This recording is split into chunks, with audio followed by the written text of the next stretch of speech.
So you guys, we didn't really come with like a huge half-hour presentation. We mostly wanted to have a discussion. But I thought I'd begin by just introducing what GRIST is and how we came to be, and then Katherine... And who the hell you are. And who the hell I am. And then Katherine will talk a little bit about our book. But mostly, you know, we really just want to have a conversation, hear what you're up to, and questions you might have. But I just wanted to first of all thank Melinda for inviting us to be here. And it sounds like the Green team here is off to a good start. And I think it's, you know, it's such an opportune time with, there's just so much attention to green right now, and it's just in a place that at least I never thought a couple of years ago it would have been. So, you know, we have companies like Walmart and GE coming on board, and all the celebrities like Leonardo and Cameron Diaz, and there's just so much attention. And GRIST has been lucky enough to interview each of the presidential candidates, including Obama and McCain, on this topic. So it's just so much more part of the discussion than it had been. So it's great you guys are kicking us off here. To give a little flavor of GRIST, I thought I would, and Katherine will groan as I do this, recite the official GRIST haiku. So you guys might just want to close your eyes and just breathe in. And it goes like this. A frog in water doesn't feel it boil in time. Dude, we are that frog. So it's just a little silly thing, and that was submitted by, we had this whole big contest, what should be the official GRIST haiku, and thousands of readers suggested ideas, and then we voted, and that's what we ended up with. And the point of GRIST is that we're writing about and talking about these environmental issues in a way that makes them more accessible to a broader audience, and therefore we deliberately use humor to kind of break through the crust of cynicism and jadedness that some people have around this topic. And I started GRIST, actually at this point, a version of it about 10 years ago, and we've had a lot more growth over the last 5 years. We're reaching almost 1 million different people a month through our website, through emails, through, and then millions more through partnerships. So we have a partnership with MSN, and we're talking to Yahoo now. We're trying to figure out what we could do with Google, and I met with a bunch of folks out in the Bay Area.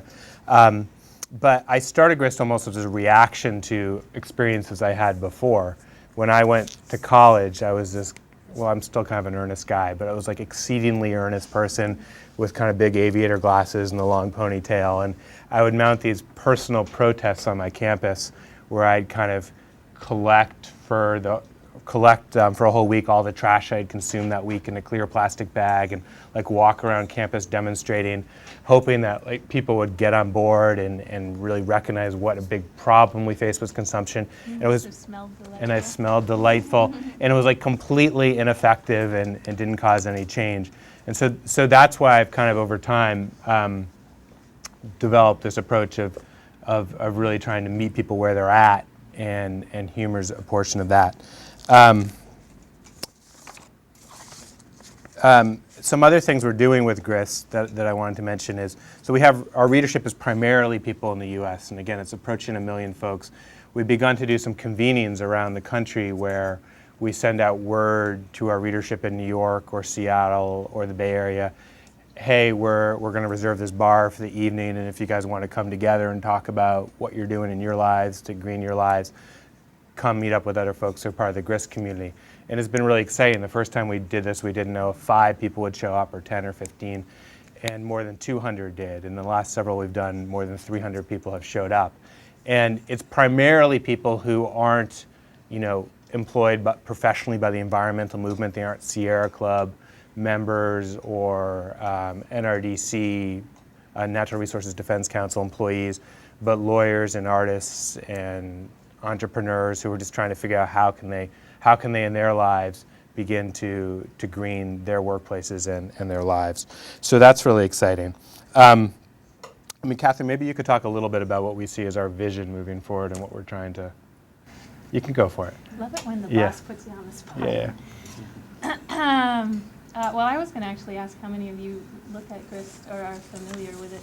If you had ever heard of it before this. And you can, okay, honesty is good, 2 or 3 people. Okay, that's just helpful context. So, I mean, as Chip mentioned, it's kind of and there's stuff going on with green that we never would have imagined with the big companies focusing on it.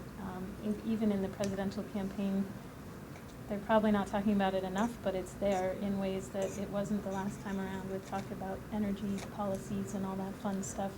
And of course the celebs add a fun glitzy touch. So we are really, I think when Grist started, it was kind of the only place where you could get this sort of down-to-earth, the world isn't going to end, or maybe it is going to end, but we can have some fun along the way kind of attitude. And I think there are a few more places now where you can find a little bit of that, as Green has got this fun, new, perky reputation in some ways. So what we're trying to do is really strike a balance between giving people,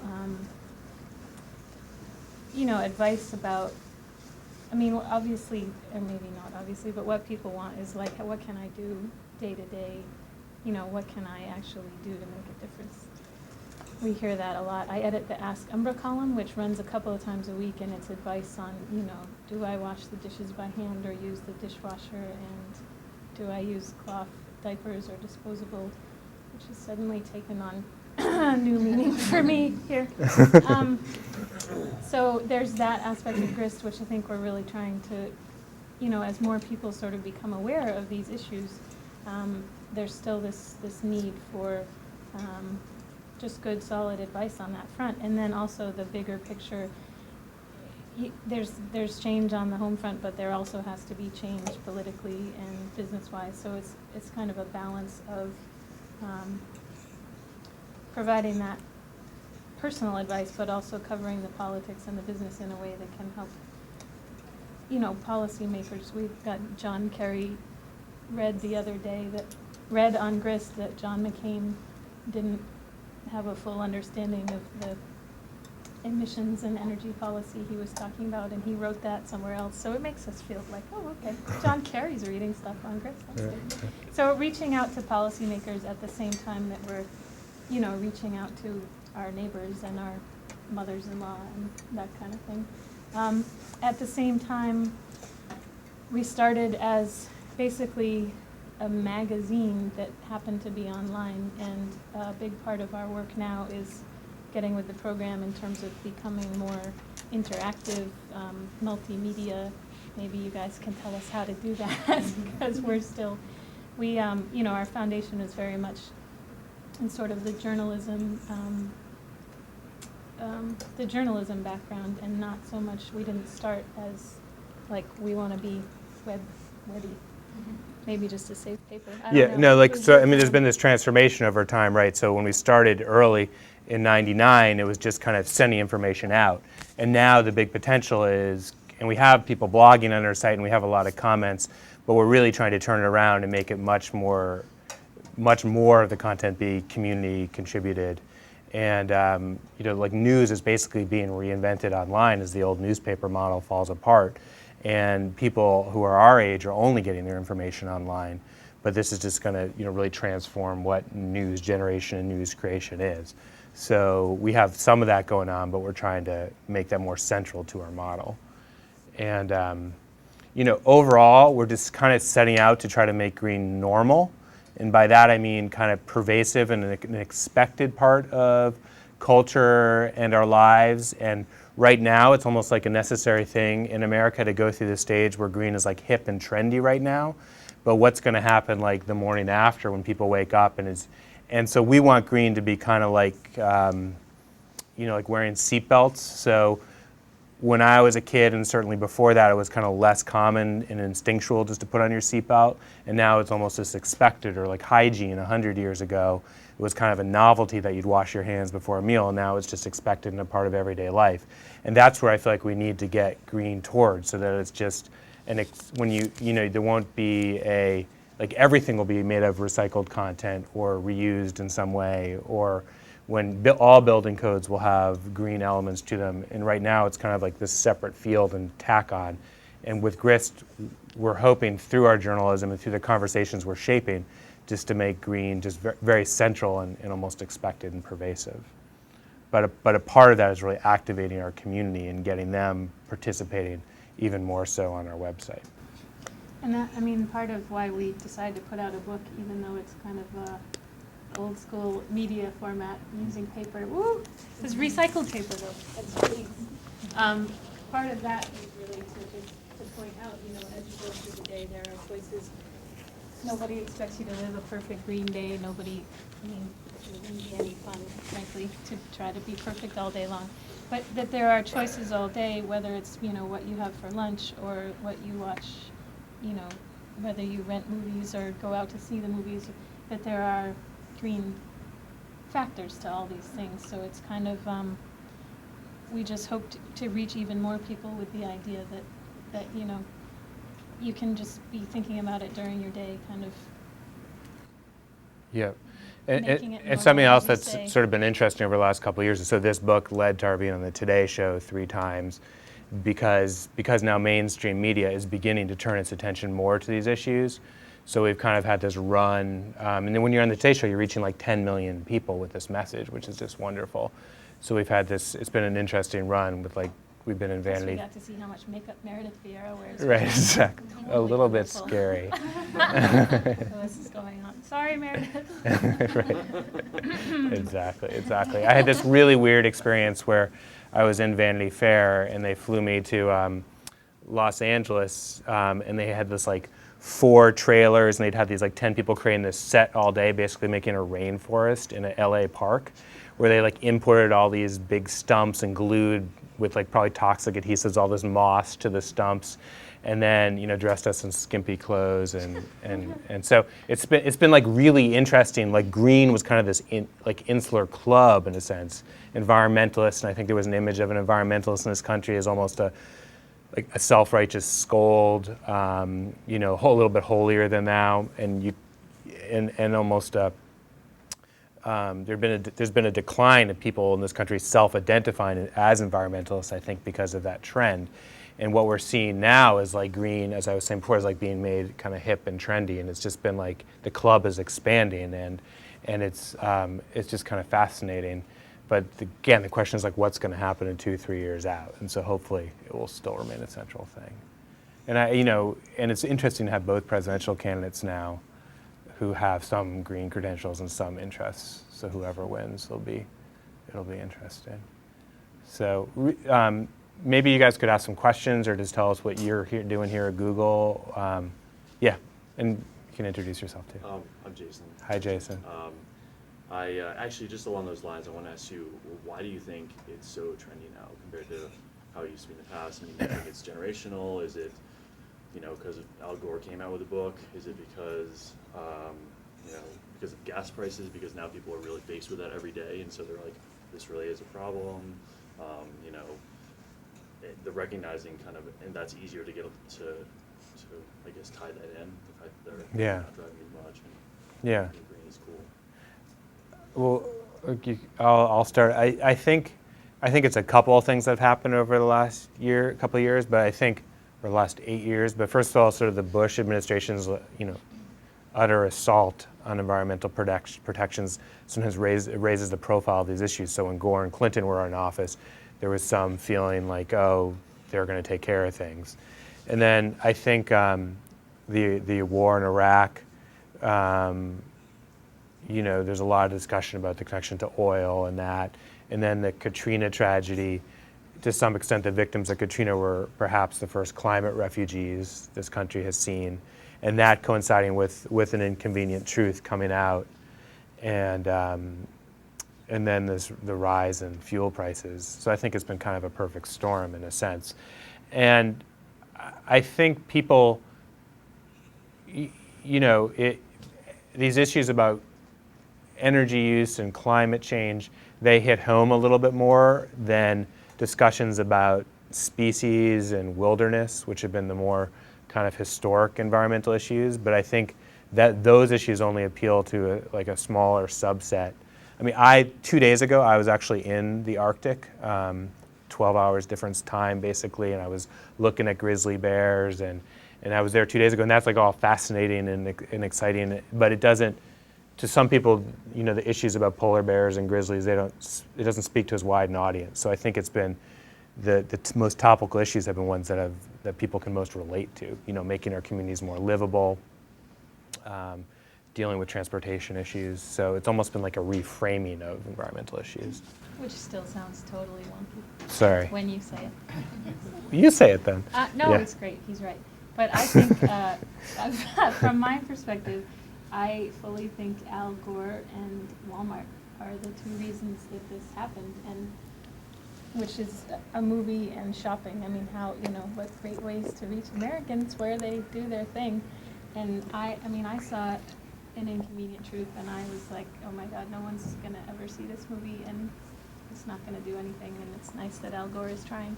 And I was clearly a little off base there. But, he's gotten the whole discussion into the mainstream. And Walmart, think what you will about, they've made some questionable choices, but they also, they're gigantic, and they're reaching more, I don't know, I don't have numbers, but lots and lots and lots of people, and they're putting this in front of people. And I think companies have also gotten better at making green products that work better, green clothes that look better, and that kind of thing is also, not that you save the world by shopping, but it makes a difference if you're asking people to buy alternative products. It helps if they work and you don't look like, I don't know, Frumpy. sad sack, frumpy if you buy them. So, it's, we may hope to think that people are thinking deep thoughts about climate and energy, but I think it has a lot to do with the marketplace and just figuring out ways to make it appealing, which is kind of a magic trick. Just to be wonkish in a slightly different way, I would argue, it seems to me that a lot of environmental issues are really economic ones, and a failure of the marketplace because of externalities, so costs that are not being brought home to the people who are getting the benefit. So, for instance, cotton clothes would cost more if you had to actually take into account the environmental costs of pesticides and fertilizers, water use, and so forth that make that actually very expensive if it weren't for a lot of subsidies, and the fact that the farmer who sprays the pesticides doesn't have to account for the collateral damage.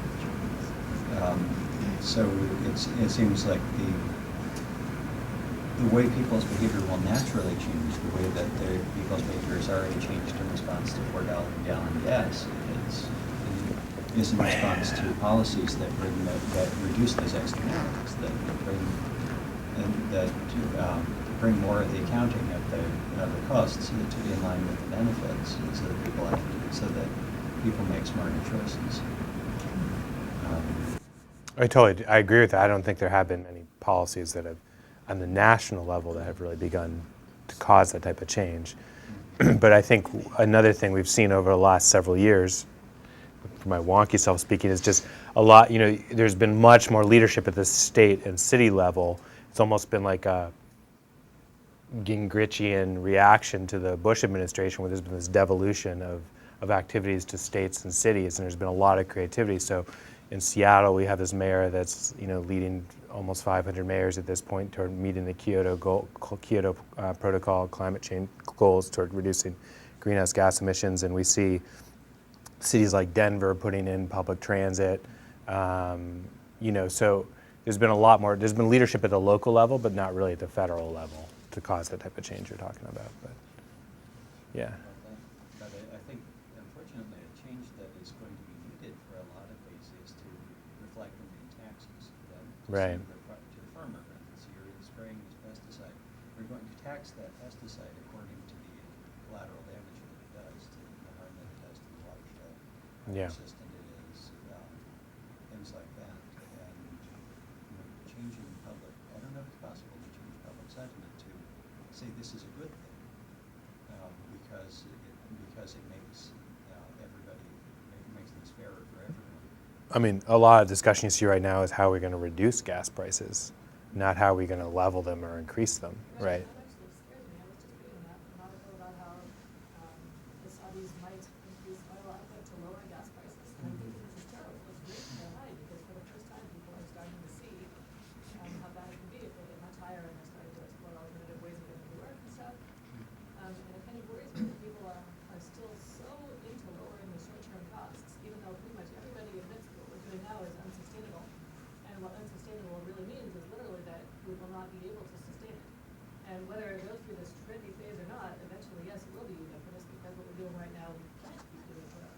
Yeah. That's what unsustainable means. So we're going to be clinging so hard to the little short-term improvements that we might get. I know that people are afraid of change, but if we can somehow get the message out that some things will get worse and some things will get better, Right. and we'll reach some I mean, equilibrium, that's the message that I'm not hearing many places. yeah. I mean, so politicians, like the whole system is not incentivized to like thinking to the long term, but there needs to be, you know, like I was speaking to someone, I guess I was talking to her husband actually, Nancy Pelosi's husband, and he was saying Nancy wants to do all these things in the House, but she needs to be made to do it. Her constituents and the populace need to come forth and demand this type of change, because politicians tend not to lead. That's why we're seeing so much more leadership in the business community than in the political world right now, because you know, even though businesses report quarterly earnings, they still have a 10-year time frame, where the political system currently isn't set up that way. Yeah. I think it's right that economics, I mean, you know, we've been saying since Grist started probably, drive less, drive less, drive less. And it's not until, I mean, you can like that idea in theory, but it's not until you have to pay $4 a gallon or whatever that most people are going to say, oh, maybe I should drive less. And I mean, it's a fair thing, you know, when it affects your wallet, of course you're going to think a little more seriously about, rather than, I mean, it's easier to grasp your personal budget than your planetary impact in any choice, so. Right about the externalities. Yeah, I'm sorry, yes, well, I think, but I'll consider also, I think it's important to have some compassion for the choices people have. Oh, absolutely, yeah. The circumstances people are stuck in. You know, consider, for instance, the person who would like to drive less and hates being stuck on the freeway, but they're also dealing with competing messages that you know, you're nothing if you don't own your own house, and your children are in danger if you don't raise them in a suburb with lots of green grass and no apartments, no rivers of traffic flowing through the city, and addressing those issues directly is necessary to make that actually. Yeah, I mean, we're not in the business of condemning anybody's choices. I mean, that's a big, you know, non-pompous, non-preachy is what we say, and we mean it. I mean, people, whether it's culturally or societally or economically, you're where you are, and we definitely try to meet people where they are and not say, what do you mean you live in the burbs and you drive an SUV? I mean, we'd like it if people didn't do that so much, but people are doing it. So the question is, how can you kind of raise awareness and suggest alternatives? And it's not an easy thing to do, but. Yeah. I just have a question of going back to the political thing about where Grist intersects with the political system. It's obvious. Yeah. I mean, you've mentioned elections are an important part of it, and you've interviewed both candidates. And so I'm just curious as to whether Grist's mission is to make information about those candidates and their environmental stances public, or to be more activist and like choose a candidate and really help get that person in office, because it seems like this isn't necessarily, I mean, it seems the comments of the Bush administration are slightly partisan, and I wonder if the goal is either to like change these things at a higher level, or just try to find as much common ground of like build a coalition of people. So, you know, you might vote for that person, but you can still recycle kind of thing, because I think that's a hard thing for the environmental movement right now, is understanding it's a political issue and that you're going to vote for people who will have impact, but you can also have impact and vote in the other direction than, you know, you assume the celebrities are going and, you know, Right. and stuff like that. So I just wonder how you're shaping, with the election coming up, what the work that you'll do around that. Well, we're a nonprofit, and therefore that comment I made about the Bush administration solves my personal opinion. But so we're a 501c3, so we can't actually advocate or endorse a particular candidate. But what we are trying to do is just equip people with thorough information about the different candidates, or you know, the implications of different races, and you know, the broad goal is to build a bigger constituency for these issues. But whether we don't dictate or suggest how people vote per se. I mean, do you have a different response, or? I mean, yeah. No, I mean, I think it's become, I think the issues have become more bipartisan recently, which has made our job a little easier because it was harder to feel fair and balanced when the conversation wasn't always happening on both sides. So I think it's gotten, it's more interesting to have people from different sides weighing in and giving ideas and that kind of thing. So, but yeah, I think the more the merrier. Yeah, so we aren't sort of an arm of the Democratic Party or something like that. Yeah, yeah. And when I started this, when Clinton and Gore were office, we're equal opportunity in whom we make fun of. So it was easy to do that then too. Yeah. I just really like what you were saying earlier about grist being about making green normal and bringing that normalcy to greenness, basically. Because I think the inverse of that is basically that as green becomes more and more normal, any actions that people take that are anti-green or bad for the environment become so abnormal that they stand out as being more negative. And that to me seems like the kind of long-term momentum that the green ethos really needs to survive and keep on going and pushing forward is that normalcy. So I'm just wondering what your thoughts are on keeping that momentum going, that normalcy momentum going. I mean, as far as we've touched a little bit about corporations and things making their efforts, but just everyday people keeping it going. Do you have any advice? Go Big for it. broad question, sorry. No, I need to think. That's why I love being in these things, because you're like this god up here with all these answers when we don't really have all the answers. I think again, it's like I was building on what Katherine was saying and sort of not pointing fingers so much and calling attention to successes and it was just so amazing when we had this Today Show thing, and one of the shticks I did was sort of like 7 ways in 7 days to reduce your carbon footprint, and by 10 or 15%, and they were really basic things like 1 day a week don't drive the car, or changing your light bulbs or washing your clothes in cold water. But I was just like shocked by how many people and sort of like my wife's colleagues. First of all, that so many people watch the Today Show. But second of all, just these things seem so basic, but they're still such new ideas to a lot of people.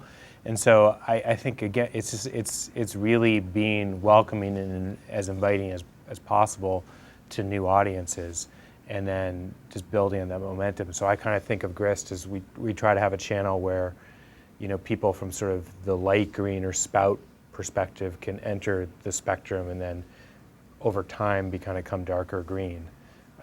So that's what we try to do with our content, at least, just try to have a broad range. Do you have any shades of green? Yeah.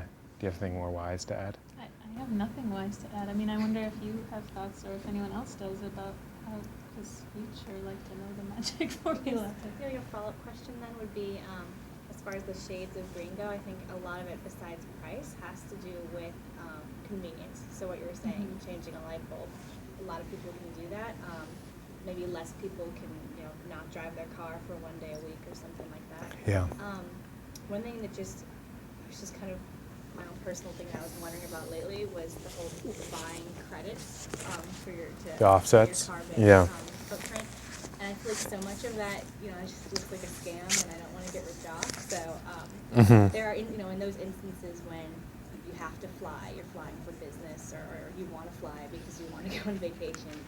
So things where you really are affecting the environment in a large chunk, and there's nothing that I can do. I can't, ask Continental to change their fueling system. So I was just wondering what your thoughts were about things like that. About carbon offsets? Yeah, can I add that to Yeah. the carbon offset thing? The thing that comes most to mind when I hear that is like buying indulgences in the Middle Ages. Like, it's just, I don't know, I just can't get that out of my mind that this really would be the most direct way to change something, because you are putting money into another. Or one of my favorite, there was like a parody website, I think it was in England, it was like buying adultery offsets. So it was like, pay this person to be faithful and you can go sleep with whoever you want. The pride of the Middle Ages, that's where those people ended up, so. It was like you pick somebody else to stay faithful to their partner, and then you can go. Exactly. And Yeah. I don't know, it was silly, but I still do the carbon offset thing for flights, at least. The flights are just so awful. The organization that I go through, I Yeah, I mean, I think it's definitely a tricky thing to understand, to know if the organization is doing what it says it's doing, and then there are just all these layers of, the people in the industry itself arguing about whether this project counts and this one doesn't. And I do think it's not probably the ideal solution. Is it the best we have right now for something like a long-distance flight? It probably is, but. I mean, it sends an interesting signal too, that it's like basically self-taxation in a way. So it sends a signal. It sends a signal to some policymakers, perhaps, that like some people are willing to carry this burden, I guess. But It sends a signal to you, I guess, if you commit to doing this, you're going to buy fewer plane flights. yeah, It's a signal about class too, I would argue. That Right, is definitely. a part of the environmental causes problem. Is that right. The province of the people can privileged. afford to make those choices, not Yeah. drive a different kind of car. Yeah. I mean, yes, but we've had so much debate on our website about this, and people get so worked up about it, and it doesn't, it almost is sort of like the paper versus plastic thing. Like, I think it's sort of to each his own, and there's not a ton of clarity on it. But I kind of agree with Katherine. If you're doing a big flight, maybe it's worth doing it in that case. But if people really think that they're clearing their record, I mean, there's so much more to be done too. And I think, the most useful message I've seen around it is it's not enough, it's not enough to just do that, which I'm sure you guys all know, but not everybody does. But you have to also reduce your energy use and conserve energy, and if you can also do an offset on top of that, great. But it's not like throw money at this and feel better and, don't think about it again.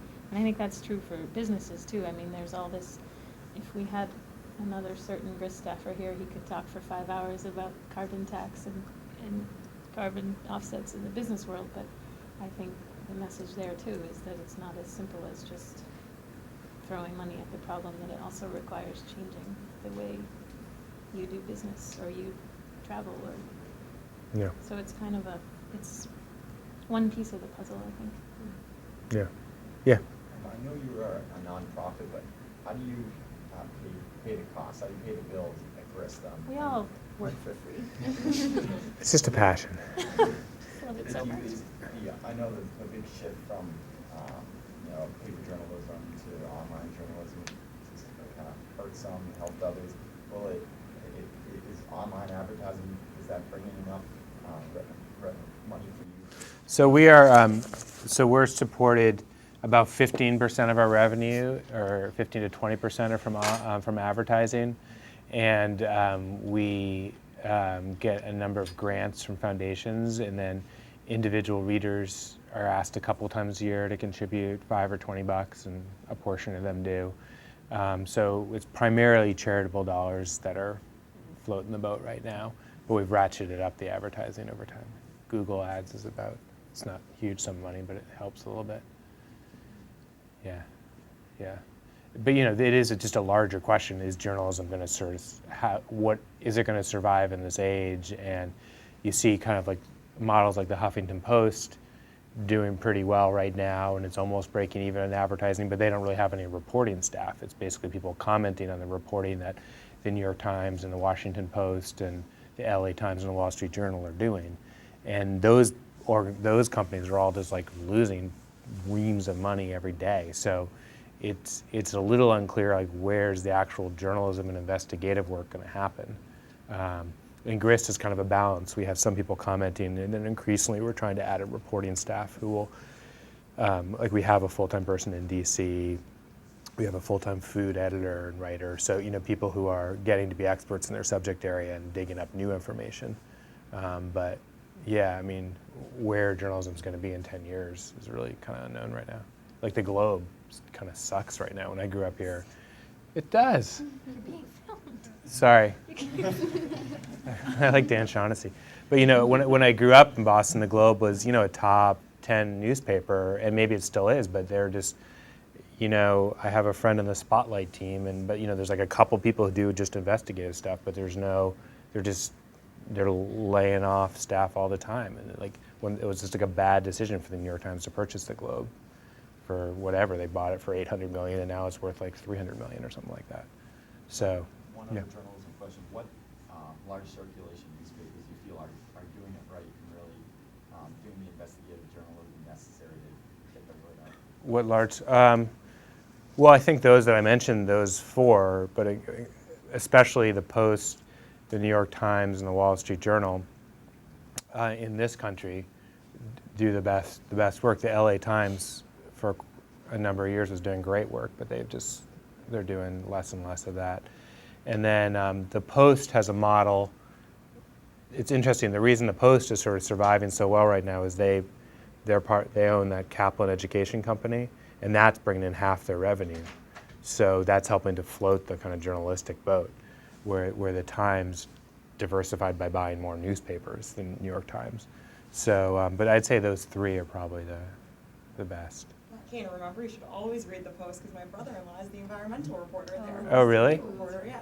Who's that? Dave Farenthal. Okay, oh, that's great. So, always feel free to pick up his stories more often. Yeah, that's great. Yeah.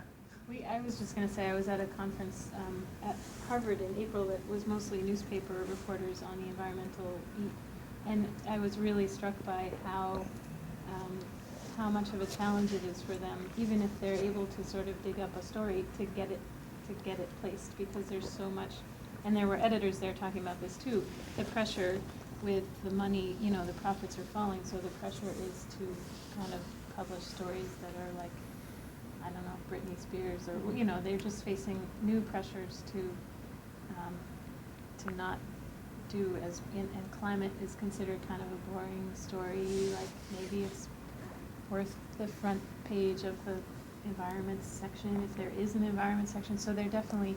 I felt so darn lucky to be working where I do, but it was also just really kind of eye-opening to hear about the challenges that they're facing just on a day-to-day basis, trying to figure out how the hell to cover this story. Okay, environment's always kind of faced some challenges in the traditional media world, because where does it really live? And it's often been underneath the science desk. And a challenge with environmental stories is that they tend not to, they kind of like ooze over time. They don't just sort of happen one day and then end. And so they're just sort of additions to like the climate stories. It's going to be with us our whole lives. But you go to your editor and you say, I want to do a story on climate, and often the response is like, well, didn't we just do that last week? Or, another story on transportation. And that, instead of like, a big political scandal or or some building collapse, whatever, something that just is dramatic and happened the day before. So it's interesting to see how different journalistic organizations treat environment. But and I think it's interesting too. I mean, in terms of this making green normal idea, it is starting to, it's about real estate, and it's about entertainment, and it's about food, and environment is really part of all these different areas. But I think it's still siloed in a way. It's like, oh, that's a story about the environment. So one of the things these people were challenged with is, how do I convince my editor that this should go in the food section, or that it's I guess all encompassing. And people are starting to realize that, but I think there's still a ways to go. Yeah. I wonder on those lines, I know in the green circle, celebrities sometimes get a bad rap. People just think it's like trendy, it's too much of a fad, they're just promoting themselves. But at the same time, I mean, whenever there's a green story out there, and you can put Leonardo DiCaprio's name in the headline, more people are inclined to read. That's just going to happen more, and more people from circles that are less green. So I guess the shades of green we're talking about, those light green people are more inclined to read it then, and I feel like that does help spread the message. So any more thoughts on celebrities that y'all have? We love celebrities. I mean, that's exactly it. It's, we kind of, it can be easy to sort of grumble occasionally about, oh, look who's got a bamboo apartment now, isn't that exciting? But you're right, that's what catches people's eye. We were asked this spring for Earth Day to do a piece for the New York Post. Right. It was like, 5 eco villains and 5 eco heroes from Hollywood or whatever. And we wrote it, and we felt kind of, sleazy about it. But you gotta. I mean, we could be earnest all day long and try to get the message out that way, and it would reach some people. But at some point, you gotta kind of be a whore too. So. Yeah. It's a delicate balance. Yeah. Any other questions? Great. Well, thank you Okay. so much. Okay. Thanks, you guys. Thanks for having